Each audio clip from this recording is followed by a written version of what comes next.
Second clip of episode 9, when the famous actor hugged him in front of her, knowing his dark past. The video is a work of imaginary. There is no connection with the real idol's life with live action. It's the purpose of entertainment, which should not be taken seriously. This is a real fanfiction channel, boys and boys love. The beats, GIF, and music are not mine, and credit goes to the original creators.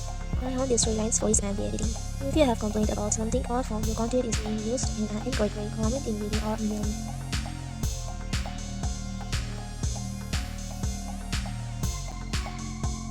He put me down. Jungkook did not reply, and he kept walking. Chang spoke, "Why are you not listening? What are the other things?" Jungkook. Chang sighed, seeing Jungkook already reached parking area. Jungkook finally looks at Tang's eyes, making Tang's bar shivered by the sharp eyes of the young guy.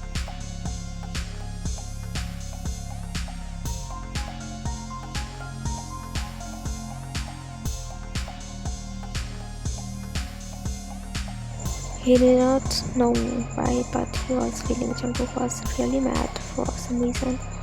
So he shut his mouth, looking down. Jungkook placed Tae on the back seat for his comfort, and soon he left for the apartment. Tae thought in mind, "What? We are leaving," but he did not even start his shooting.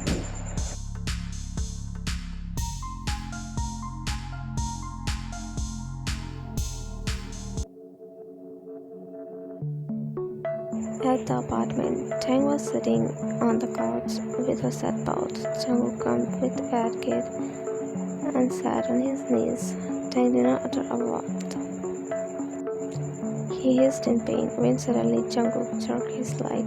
Jungkook said in mad tone, "I can fix it." He looked up, seeing Tang's gloomy eyes. He quickly stand and left from there to washroom before cleaning his cell.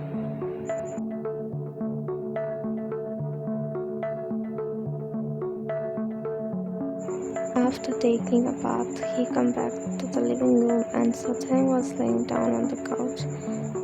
He picked him up and left for the bedroom. Tang just sighed in relief, seeing Jungkook's soft kiss. Jungkook spoke, "Is it still hurting?" Tang shook his head as no.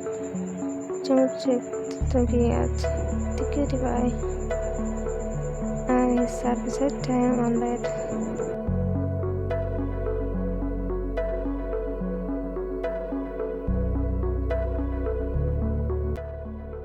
Tae spoke. "Did something happen there? Why were you so angry?" "Something happened, but I handled the matter, so don't think about that." Tae nodded and spoke. "What about your shooting?" Jungkook said. "Cancelled." Tae hesitated and said, "What?"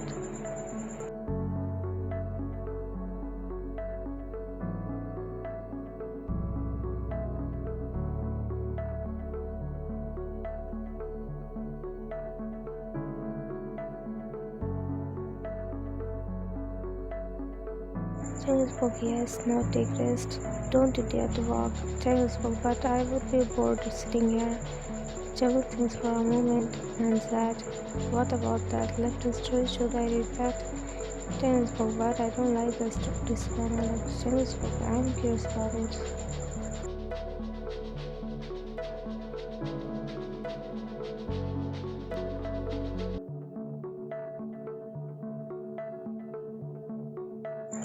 And also, we should not judge anyone before knowing the whole story. Now come here, I will start. Tae smiled cutely. Kook came with the book and sat beside Tae, who went to his favorite place, Jungkook's arm. Jungkook started to read. Tae closed his eyes, feeling the warmth of younger.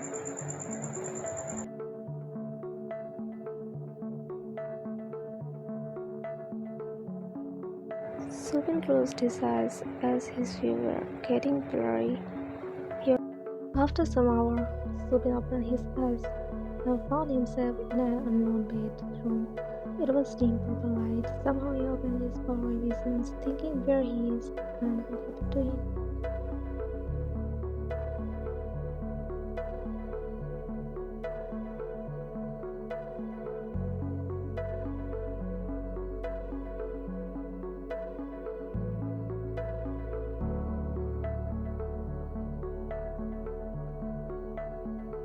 After a few minutes, he sat in bed, while holding his head and realized he had a high fever. Jack came to his house and his with his remembering the last memories of his unconscious mind. Steven quickly hugged his knees, covering himself in blanket. He was trying to remember more, but all was blank. And how he ended up here, and what happened after he passed out. His jaws were falling.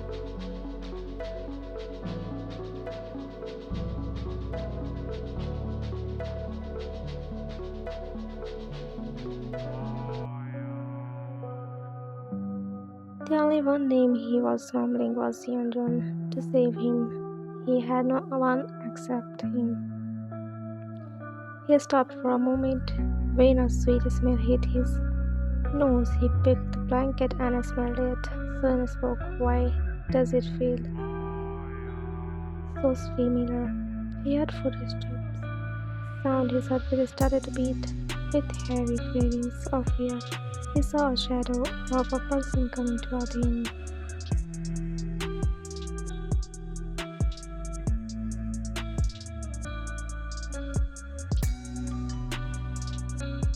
He moved more back on the bed, like he was trying to hide himself. In the next moment, the unknown figure pulled him in his arms and hugged him more tightly. All the time, Subin was praying while closing his eyes that Yunjin will save him, he will come to him. Subin opened his eyes, hearing soft sound. His face was on the person's chest. As the person was holding him really tight, Subin spoke, Yunjin, is it you?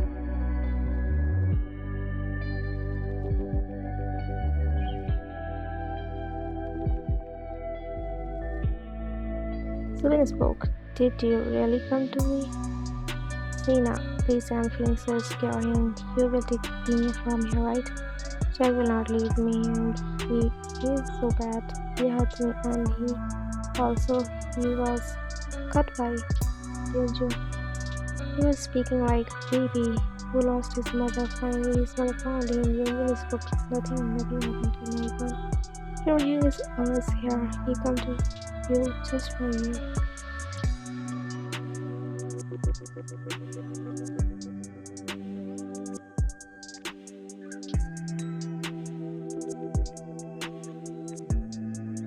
He tugged Subin's hair and tried to claim him with his sweet talks. Yunjin spoke, Young is sorry for leaving you alone.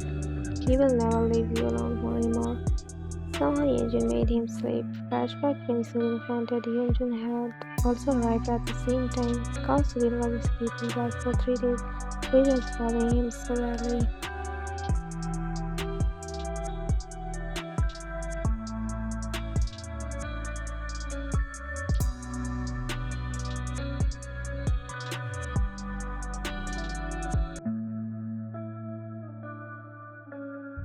He never left him. He has eyes on Subin in his apartment, but in front of this building. And that is how he saw Bad Boy Jack's entry, and it hinted Yunjin that Jack definitely has something to do with Subin. They started to run towards Subin's apartment, which was on the second floor, and Yunjin was seeing him from in front of the building, where he is staying in present time.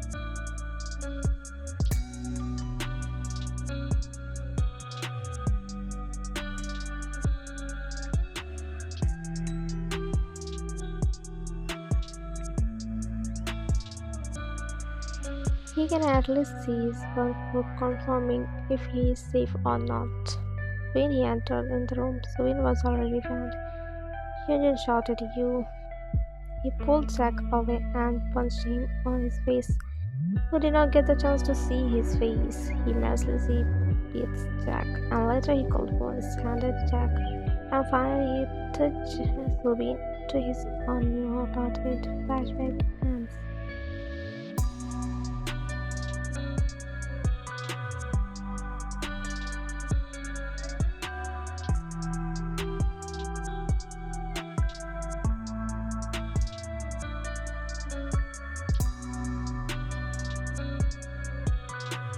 When Subin again woke up, he found himself in Yunjin's arm. He missed him so badly. He slowly moved and kissed Yunjin's jawline.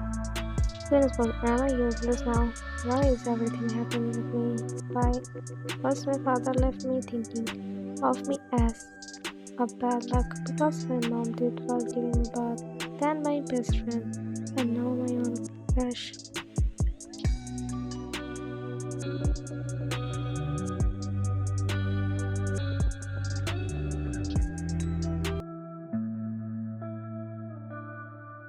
He was ashamed of himself. He was born as a bad luck. His parents were right.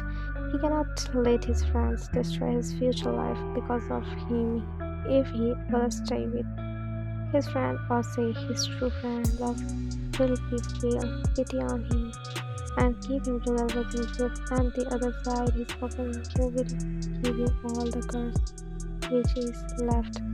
Thinking slowly, he freed himself before leaving. He packed his sleeves with the guilt and hate for himself. He left the room. To be continued.